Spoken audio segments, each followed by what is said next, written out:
9.1 प्रस्तावना। ऑस्ट्रेलिया विश्व के कौन से भाग में स्थित है? यह बहुत स्पष्ट नहीं है कि क्या हम ऑस्ट्रेलिया को हमारे हिस्से के विश्व में मान सकते हैं। यह सही है कि हिंद महासागर इन दोनों ही देशों के तटों को छूता है। इन देशों के साझा लोकतांत्रिक मूल्यों से ही उत्पन्न हुई है न्याय, निष्पक्षता और मानवाधिकारों में उनकी साझ रुचि। ऑस्ट्रेलिया के साथ भारत के संबंधों में विशेषकर वर्ष 2000 में प्रधानमंत्री जॉन हॉवर्ड की भारत यात्रा के बाद उल्लेखनीय सुधार हुआ है। जनता के साथ जनता के स्तर पर अंतर्क्रिया में पर्याप्त बढ़ोतरी हो रही है। दोनों देशों में एक दूसरे के पर्यटकों की संख्या बढ़ रही है। उच्च शिक्षा के आकांक्षी भारतीय विद्यार्थियों के लिए ऑस्ट्रेलिया दूसरा इष्ट देश हो गया है। ये विद्यार्थी ऑस्ट्रेलिया के बहुसांस्कृतिक समाज में अच्छी तरह से घुल मिल जाते हैं और अपने साथ प्रगाढ़ अनुभव लेकर लौटते हैं। ऑस्ट्रेलिया में बिखरे भारतीयों का अत्यंत पेशेवर और सम्मानित समूह ऑस्ट्रेलिया के साथ अपनी प्रतिबद्धता और भारत के साथ अपने सांस्कृतिक एवं पारिवारिक संबंध इन दोनों देशों के बीच एक महत्वपूर्ण सेतु का काम करता है। भारत के सांस्कृतिक दलों, गायकों, चित्रकारों और भारतीय फिल्मों के लिए नृत्य और गीत और विशेष प्रभावों की शूटिंग करने वाले फिल्मी चलों की ऑस्ट्रेलिया यात्रा में भी बढ़ोतरी हुई है। 9.3 राजनीतिक और कूटनीतिक संबंध। भारत ऑस्ट्रेलिया संबंधों की शुरुआत 18वीं शताब्दी के अंतिम और 19वीं शताब्दी के प्रारंभिक दौर में हुई थी, जब कोयले से लदा जलपोत सिडनी से कोलकाता पहुंचा था। इसके बाद न्यू साउथ वेल्स से घोड़ों का निर्यात हुआ। हमारे इन दो देशों के बीच कूटनीतिक संबंध अपेक्षाकृत नए हैं, किंतु फिर भी मैं कम से कम 50 वर्ष पुराने तो है ही। जहां भारत के साथ ऑस्ट्रेलिया के अच्छे संबंध है, वहीं उनके समीकरण में वैसी राजनीतिक गुरुता और सार्थकता, पॉलिटिकल वेट और सब्सटेंस नहीं है जैसी कि शायद दोनों देश अपेक्षा करते होंगे। 9 मार्च 2001 शीत युद्ध के दौरान संबंध। स्वाधीनता उपरांत भारत का विश्व के प्रति दृष्टिकोण ऑस्ट्रेलिया के दृष्टिकोण से अत्यंत भिन्न था। उपनिवेशवाद का अनुभव कर चुका भारत साम्राज्यवाद का विरोधी था, जबकि ऑस्ट्रेलिया को अंग्रेजी साम्राज्य का एक विस्तार समझा जाता था। विचारधारा के स्तर पर भी ऑस्ट्रेलिया पर पश्चिम का प्रभाव अधिक था। शीत युद्ध के वर्षों में भारत ने बीच का निर्गुट रास्ता चुना और दोनों में से एक भी महाशक्ति का पक्ष नहीं लिया, जबकि ऑस्ट्रेलिया ने अमेरिका का समर्थन और उसके साथ गठबंधन किया। वह शीत युद्ध के माध्यम से पश्चिमी गठबंधन का एक मजबूत सदस्य था। इन दोनों देशों के बीच संबंधों में यह एक मुख्य मुद्दा था। यह भी कहा जाता है कि प्रधानमंत्री जवाहरलाल नेहरू और ऑस्ट्रेलियाई प्रधानमंत्री रॉबर्ट मेनेजीज के 1950 के दशक में और 1960 के दशक के पूर्वार्ध में बहुत मित्रतापूर्ण व्यक्तिगत संबंध नहीं थे। तीसरी बात यह थी कि 1990 के दशक तक भारत की अर्थव्यवस्था तो इतनी मुक्त भी नहीं थी और इसलिए कारोबार करने के लिए बहुत अनुकूल नहीं थी। प्रकार राष्ट्रीय हितों, स्वभाव और संस्कृति ने दोनों देशों को बाध्य किया कि वे विभिन्न मुकार्यनीतिक लक्ष्यों और धारणाओं वाली विदेश नीति का अनुसरण करें, जिससे दोनों राष्ट्रों में दूरी बनी। रॉबर्ट मेनेजीज के शासनकाल में ऑस्ट्रेलिया तो पाकिस्तान के अधिक निकट था, क्योंकि उसके साथ अंतर्क्रिया करना उन्हें अधिक आसान लगता था। इस निकटता का कारण यह भी था कि पाकिस्तान दक्षिण पूर्व एशिया संधि संगठन SEATO, south east Asia treaty organisation SEATO का सदस्य था, जो दक्षिण पूर्व एशिया सामूहिक रक्षा संधि, south east collective defence treaty के नाम से भी प्रसिद्ध थी। दक्षिण पूर्व एशिया संगठन संधि सॉटो का जन्म शीत युद्ध के दौरान पश्चिम की परिरोधन नीति के परिणामस्वरूप और दक्षिण पूर्व एशिया में समयादियों को और अधिक लाभ का विरोध करने के लिए हुआ था। कश्मीर मुद्दे में मध्यस्थता करने के ऑस्ट्रेलिया के प्रयासों और संयुक्त राष्ट्र में भारत विरोधी रुख को भी भारत पसंद नहीं करता था। दोनों देशों के संबंधों में सुधार प्रधानमंत्री इंदिरा गांधी के शासनकाल में आया। श्रीमती गांधी ने मह 1968 में ऑस्ट्रेलिया की यात्रा भी की थी, किंतु ये संबंध कभी मैत्री के स्तर तक नहीं पहुंचे।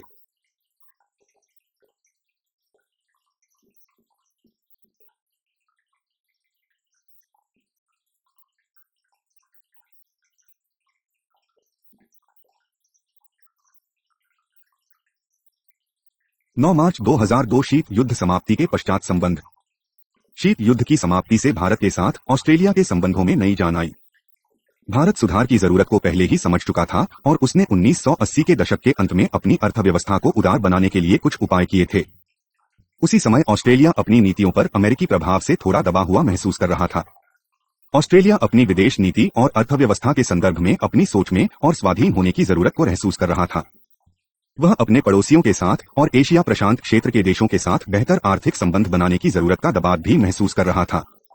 प्रधानमंत्री बॉब हॉक और राजीव गांधी ने भी 1986 में ऑस्ट्रेलिया भारत व्यापारिक संबंधों की आधारशिला रखी। उन्होंने विभिन्न आर्थिक निकायों की स्थापना की।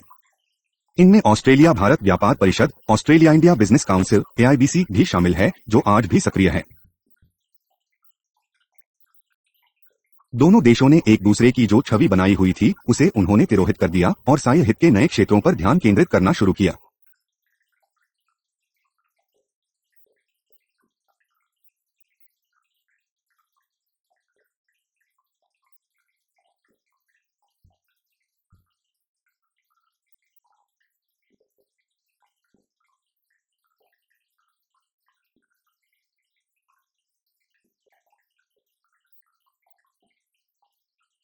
भारत की 1990 के दशक के प्रारंभ की पूर्वोन्मुख नीति सही दिशा में उठाया गया कदम था, क्योंकि इससे दोनों देशों को निकट आने में मदद मिली। ऑस्ट्रेलिया भी एक चक्षण शक्ति के रूप में भारत के उभार को मान्यता देने लगा और 1992 में ऑस्ट्रेलिया मारक परिषद ऑस्ट्रेलिया इंडिया काउंसिल (AIC) की स्थापना की गई। इसके बाद 1997 में भारत ने भारत ऑस्ट्रेलिया परिषद इंडिया ऑस्ट्रेलिया काउंसिल (LAC) की स्थापना की। 1996 में ऑस्ट्रेलिया ने ऑस्ट्रेलिया भारत नवीन क्षैतिज ऑस्ट्रेलिया इंडिया न्यू हराइजन की शुरुआत करके भारत में ऑस्ट्रेलिया को बढ़ावा देने का प्रयास किया, जो दक्षिण एशिया के साथ ऑस्ट्रेलिया के संबंधों को तेज करने की उसकी व्यापक कार्यनीति का एक हिस्सा था। इसका लक्ष्य भारत के महत्वपूर्ण निर्णयकर्ताओं और अभिमत नेताओं के सामने ऑस्ट्रेलिया की सर्वोत्तम छवि प्रस्तुत करना था। भारतीयों के समक्ष समकालीन ऑस्ट्रेलिया की और भी स्पष्ट तस्वीर रखने के उद्देश्य से एक कारोबार कार्यक्रम के अतिरिक्त एक उच्च कोटि के एक सांस्कृतिक कार्यक्रम के माध्यम से ऑस्ट्रेलिया की सर्वश्रेष्ठ प्रदर्शनीय और दृश्य कलाओं, फिल्म और साहित्य को प्रस्तुत किया। नवीन क्षैतिज वो अंतर्गत शिक्षा, विज्ञान और प्रौद्योगिकी, पर्यटन, पर्यावरण और खेलकूद को भी लिया गया। 1997 तक क्षेत्रीय सहयोग के लिए हिंद महासागर ऋण संघ का गठन हो गया था।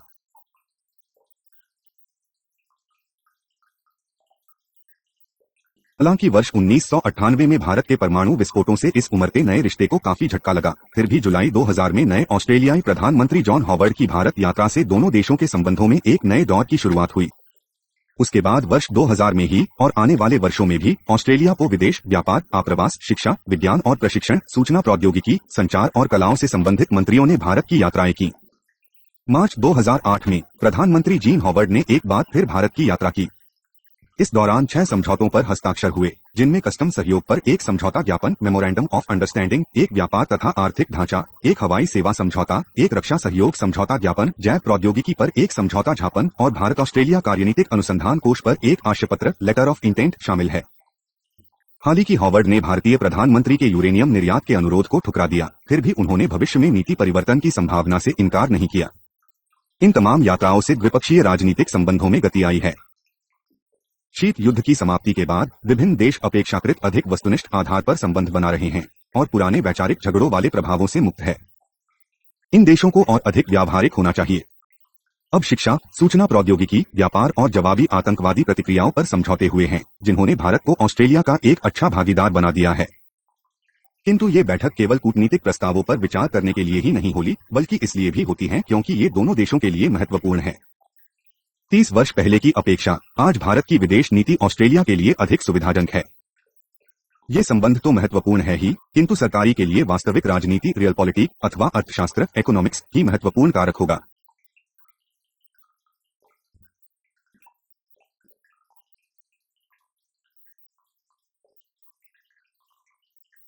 ऑस्ट्रेलिया विश्व की 12वीं सबसे बड़ी अर्थव्यवस्था है और 1 अरब की आबादी वाला भारत उदार हो रहा है। आर्थिक संदर्भ में दोनों अर्थव्यवस्थाओं की एक दूसरे के लिए कहीं अधिक सार्थकता है। इसके अतिरिक्त कार्यनीतिक अर्थ में हिंद महासागर क्षेत्र में उनके साझा हित है। वे दोनों ही क्षेत्रीय सहयोग के लिए हिंद महासागर ऋण संघ, पूर्व एशिया शिखर और दक्षिण पूर्वी एशियाई राष्ट्रों का संघ आसियान क्षेत्रीय मंच के सदस्य हैं। यही तो भारत ऑस्ट्रेलिया संबंधों में बदलाव हो रहा है। बहरहाल यह कहना ठीक नहीं होगा कि ऑस्ट्रेलिया की रुचि आर्थिक और कार्यनीतिक संबंधों के अतिरिक्त और किसी भी चीज में नहीं है। ऑस्ट्रेलिया राजनीतिक स्तर पर भी भारत में रुचि रखता है। देखना यह है कि भारत एक लोकतांत्रिक देश बना रहे। इससे पारस्परिक संस्थागत पहुंच और समझ बनती है, जो विदेश नीति के संचालन में सहायक होती है। केवल इस समझ के आधार पर ही आगे के आर्थिक और कार्यनीतिक संबंध संभव है। 9.4 आर्थिक संबंध। जैसा कि हम पिछले भाग में कह चुके हैं कि भारत में ऑस्ट्रेलिया की आर्थिक रुचि स्पष्ट है। ऑस्ट्रेलिया की रुचि एक ऐसी अर्थव्यवस्था में है जो आने वाले वर्षों में वैश्विक स्तर की एक बड़ी व्यापारिक व्यवस्था बन सके। 1990 के दशक के प्रारंभ में जब से भारत ने अपनी अर्थव्यवस्था का उदारीकरण शुरू किया, तभी से कारोबार भारतीय अर्थव्यवस्था की मजबूती का लाभ उठाने के लिए स्वतंत्र हो गया है। प्राकृतिक संसाधनों के इसके विशाल भंडार, एक फलता फूलता निजी क्षेत्र, इसके अत्यधिक कुशल और शिक्षित सस्ते श्रमिक, एक बड़ा बाजार और एक सुविकसित संस्थागत ढांचा जिसमें एक अच्छी कानूनी व्यवस्था भी शामिल है, ये सभी निस्संदेह ऑस्ट्रेलिया के लिए भारत के प्रमुख आकर्षण हैं।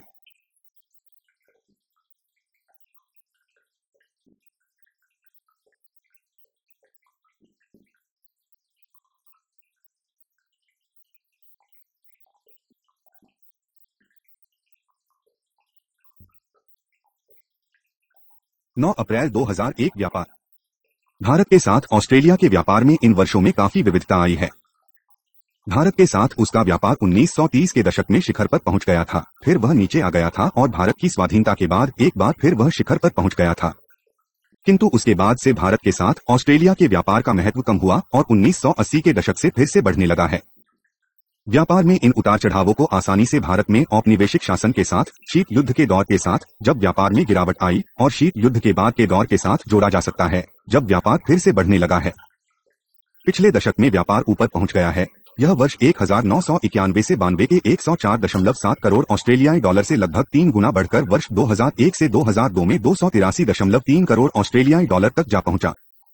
ऑस्ट्रेलिया को भारत के आयात के मुकाबले ऑस्ट्रेलिया को भारत के निर्यात की प्रमुख वस्तुएं कपड़ा और सिले-सिलाए वस्त्र, रसायन और संबंधित उत्पाद, घनई का सामान, इंजीनियरिंग उत्पाद, नगीने और जवाहर प्रसंस्कृत खाद्य सामग्री इत्यादि है। ऑस्ट्रेलिया से भारत जिन वस्तुओं का आयात करता है वे है कोयला, खाना पकाने का कोयला, खनन उपकरण, तांबा, आधार बेस धातु और अयस्क, हीरे, गेहूं, सॉफ्टवेयर, मोटर उपकरण इत्यादि।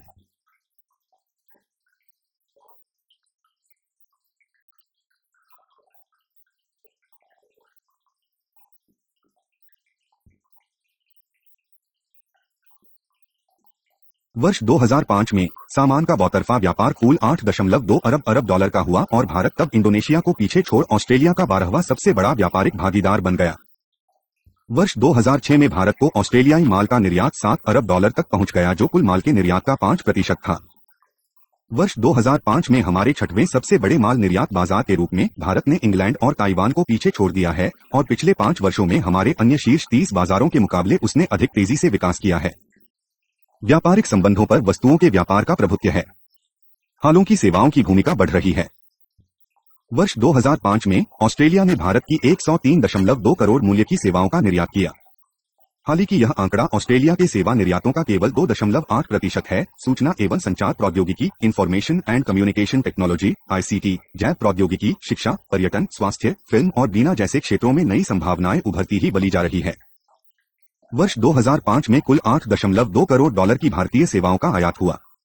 9 अप्रैल 2002 विदेशी प्रत्यक्ष निवेश। 9 अप्रैल 2002 विदेशी प्रत्यक्ष निवेश। भारत में सबसे बड़े विदेशी सागर पारीय निवेशकों में ऑस्ट्रेलिया 8वें स्थान पर है, जिसमें लगभग 140 संयुक्त उद्यमों के लिए 1 अरब डॉलर से भी अधिक स्वीकृत है। स्रोत फिक्की। इस निवेश में विनिर्माण, दूरसंचार, होटल, खनिज प्रसंस्करण, खाद्य प्रसंस्करण, तेल और गैरा तथा मोटर क्षेत्र आले हैं। इसका एक उदाहरण ब्लू स्कोप स्टील और टाटा स्टील के बीच हाल में घोषित संयुक्त उद्यम है, जो 10 करोड़ ऑस्ट्रेलियाई डॉलर की लागत से टॉलफॉर्मिंग और पूर्वाभियांत्रित भवन विनिर्माण सुविधाओं का स्वामित्व ग्रहण करेगा।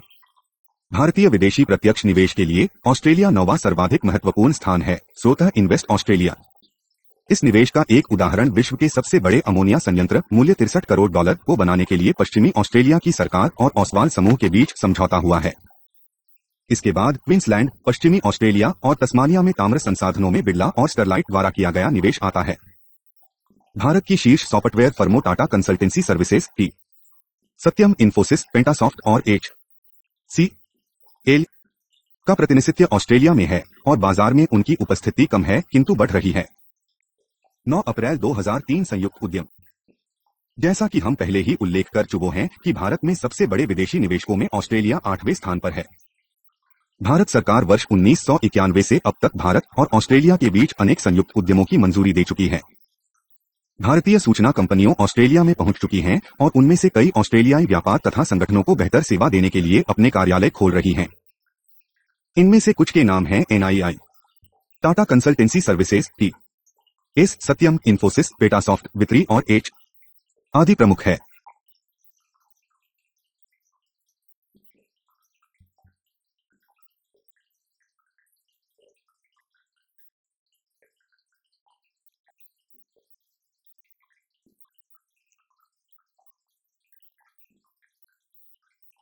जहां सभी आंकड़े शीत युद्ध के बाद के वर्षों में भारत ऑस्ट्रेलिया व्यापार में पूर्व विकास और ऑस्ट्रेलिया के लिए भारत के महत्व में बढ़ोतरी की ओर संकेत करते हैं, और उसके उलट भी वही कुछ वे बातें भी हैं जिन्हें ध्यान में रखना जरूरी है। ये है, एक, भारत ऑस्ट्रेलिया व्यापार में बढ़ोतरी हुई है, किंतु यह वृद्धि दूसरे एशियाई राज्यों विशेषकर चीन, जापान, कोरिया और उत्तर पूर्व एशिया में जापान की तुलना में अपेक्षाकृत कम रही है। 2, जहां भारत के बाजार सुधारों और उदारीकरण ने ऑस्ट्रेलिया के साथ सहयोग को लिए नए अवसर पैदा किए हैं, यही यह क्षेत्र विशेष तक सीमित है। दूसरे शब्दों में, भारत में हो रहा आर्थिक सुधार सभी क्षेत्रों के लिए एक जैसा नहीं है। ऑस्ट्रेलिया ने कुछ राज्यों को अन्य के मुकाबले अधिक बाजारी प्राथमिकता वाला राज्य चिन्हित किया हुआ है। ये राज्य है गुजरात, कर्नाटक, महाराष्ट्र और तमिलनाडु। 3, भारत में आज भी विश्व के लिए भारत को बाजार और उसकी अर्थव्यवस्था को पूरे तौर पर खोल देने के लिए पर्याप्त प्रोत्साहन नहीं है। भारत के शुल्क अनेक एशियाई अर्थव्यवस्थाओं के मुकाबले बहुत अधिक बने हुए हैं और ऑस्ट्रेलिया के मुकाबले भी बहुत अधिक बने हुए हैं, और ऑस्ट्रेलिया अभी भी व्यथित है कि भारत का आर्थिक विकास सरकारी हस्तक्षेप के दायरे में हो रहा है। 4, भारत की पूर्वोन्मुख नीति ऑस्ट्रेलिया को एकमात्र प्राथमिकता न मानकर दक्षिण पूर्वी एशियाई राष्ट्रों के संग आसियान के राष्ट्रों से अधिक सरोकार रखती है। 9.5 कूटनीतिक और सुरक्षागत संबंध।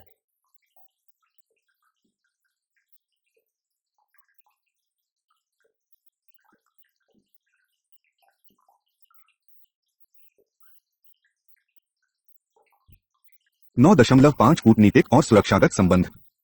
इस भाग में भारत ऑस्ट्रेलिया संबंधों के विकास को विश्लेषण का प्रयास उनके कार्यनीतिक सुरक्षा सरोकारों के संदर्भ में किया गया है। ऑस्ट्रेलिया द्वितीय विश्व युद्ध के समय से ही असुरक्षित महसूस करता रहा है, और उसकी विदेश नीति में तभी से यह बात सर्वोपरि थी कि जी राज्य संभावित तौर पर धौंस जमाने वाले राज्य हैं, उन्हें इस क्षेत्र में घुसने का अधिकार पाने से रोका जाए। इस लक्ष्य को पूरा करने के लिए ऑस्ट्रेलिया ने किसी भी खतरे को नियंत्रित और निष्फल के उद्देश्य से अमेरिका के साथ गठबंधन कर लिया। भारत से यह बहुत निम्न स्थिति रही है, क्योंकि भारत ने स्वाधीनता प्राप्ति के बाद अपनी स्वयं की स्वतंत्र विदेश नीति बनाने का प्रयास किया है, और यह तथ्य गुटनिरपेक्ष आंदोलन को उसके समर्थन में परिलक्षित होता है। ऑस्ट्रेलिया और भारत के पारंपरिक रूप में विभिन्न संबंधों ने रुचि के कार्यनीतिक मुद्दों से निपटने की उनकी सामर्थ्य को प्रभावित किया है। मसलन ऑस्ट्रेलिया एपेक में भारत के प्रवेश का समर्थक नहीं था, और वह पाकिस्तान को क्षेत्रीय सहयोग के लिए हिंद महासागर ऋण संघ (IOCR) के सदस्य के तौर पर शामिल करना चाहता था, जबकि भारत इसके खिलाफ था। ऑस्ट्रेलिया की दृष्टि में राष्ट्रीय सुरक्षा की गारंटी वाले सर्वाधिक महत्वपूर्ण देश चीन, इंडोनेशिया, जापान और अमेरिका है। इसके बाद दक्षिण पूर्वी एशियाई राष्ट्रों का संघ जासियान के अन्य देशों और दक्षिण कोरिया के साथ संबंध आते हैं। एक भागीदार के रूप में भारत का महत्व इन देशों के बहुत बाद में था। हालांकि इस बात को अधिकाधिक महसूस किया जा रहा है कि भारत के साथ संबंधों को व्यापक करने की काफी गुंजाइश है। विदेशी मामले तथा व्यापार विभाग, in national interest for trade and policy, Canberra, commonwealth of Australia, 1997। Australia तो भारत की अनेक सुरक्षागत चिंताजी और आवश्यकताओं को लेकर अपने आप को सुविधाजनक स्थिति में नहीं पाता। भारत के सशस्त्र बलों का आकार और उसका रक्षा व्यय चिंता का विषय था। किंतु 1990 के दशक के प्रारंभ में ऑस्ट्रेलियाई सरकार ने यह माना कि दक्षिण एशिया क्षेत्र में शक्ति दिखाने का सामर्थ्य बढ़ाते हुए भारत का सैनिक विन्यास ऑस्ट्रेलिया अथवा दक्षिण पूर्व एशिया की सुरक्षा के लिए खतरा नहीं था। इसमें खुलेपन और आपसी बातचीत की आवश्यकता थी, जिससे समय समय पर उठ सकने वाली आशंकाओं को दूर किया जा सके। जहां तक भारत का प्रश्न है, वह वर्ष 1980 में ऑस्ट्रेलिया द्वारा 50 ऑस्ट्रेलियाई मिराज विमान पाकिस्तान को बेचे जाने से खुश नहीं था। माता को फिजी के सैनिक नेतृत्व से आपत्ति थी, और यह ऑस्ट्रेलिया से अपेक्षा करता था कि यह अपने प्रभाव का इस्तेमाल कर किरी के संविधान को रद्द करवाए, जो इसके अनुसार नस्लीय पूर्वाधार रेशियली बियास्ड से प्रस्त था। भारत इस बात से भी प्रसन्न नहीं था कि ऑस्ट्रेलिया भारत की नौसैनिक जमात पर अपनी चिंता व्यक्त करता था।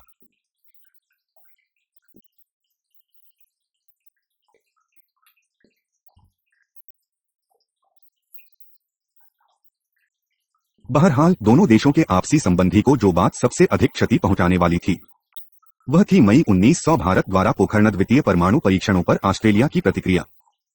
ऑस्ट्रेलियाई विदेश मंत्री एलेक्जेंडर डाउमर ने मई 1998 को एक वक्ता में कहा था, ऑस्ट्रेलिया ने भारतीय परमाणु परीक्षण के प्रति अपने विरोध को स्पष्ट करने के लिए क्षेत्रीय और अंतर्राष्ट्रीय मंचों का जोरदार इस्तेमाल किया है और आगे भी करता रहेगा। उन्होंने यह भी कहा कि दूसरे दौर का परीक्षण करके भारत ने विश्व जनमत की जानकर अवहेलना की है।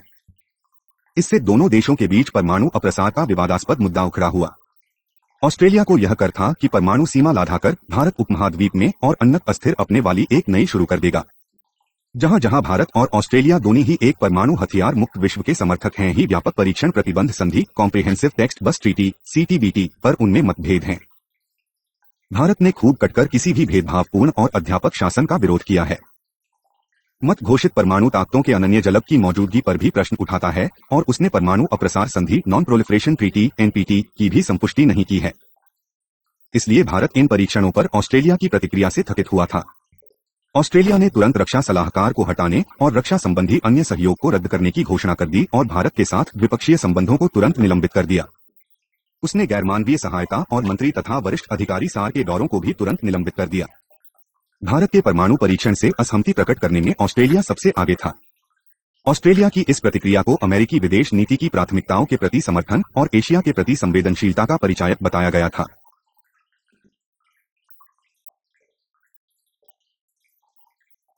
मई 1990 में भारत की निदापूर्ण कार्यवाहियों आउटरेजियस एक्ट्स के प्रति ऑस्ट्रेलिया के विचारों में भारत को हैरानी में डाल दिया, क्योंकि 1960 के दशक तक ऑस्ट्रेलिया ने अमेरिका में परमाणु हथियार उद्योग के विकास का समर्थन किया था और अपने वहीं भी इसके लिए प्रयास किए थे। अब ऑस्ट्रेलिया के पास अमेरिका का समर्थन था और उसकी सुरक्षा को किसी पड़ोसी क्षेत्रीय ताकत से कोई खतरा नहीं था। ऑस्ट्रेलिया की प्रतिक्रिया में भारत की सुरक्षा संबंधी आवश्यकताओं को संभालने के प्रति संवेदनहीनता इनसेंसिटिविटी दिखाई देती थी, जिसे अपने पड़ोसी देशी चीन और पाकिस्तान महसूस होता है। अब भी मार्च 2006 में अपनी भारत यात्रा के दौरान प्रधानमंत्री जीन हॉवर्ड ने अपनी उसी नीति पर दृढ़ता दिखाई कि उन देशों को यूरेनियम नहीं दिया जाए जो परमाणु अप्रसार संधि से नहीं हैं। वैसे उन्होंने यह भी स्पष्ट कर दिया कि वह भारत के लिए अमेरिका की प्रतिक्रिया को देखेगा। यदि अमेरिका और भारत यूरेनियम सौदे पर सहमत हो जाते हैं तो भारत की नागरिक असैनिक परमाणु सुविधाएं अंतर्राष्ट्रीय निरीक्षण के अंतर्गत आ जाएंगी और तब ऑस्ट्रेलिया के लिए भारत के यूरेनियम संबंधी अनुरोध पर विचार करना और आसान हो जाएगा।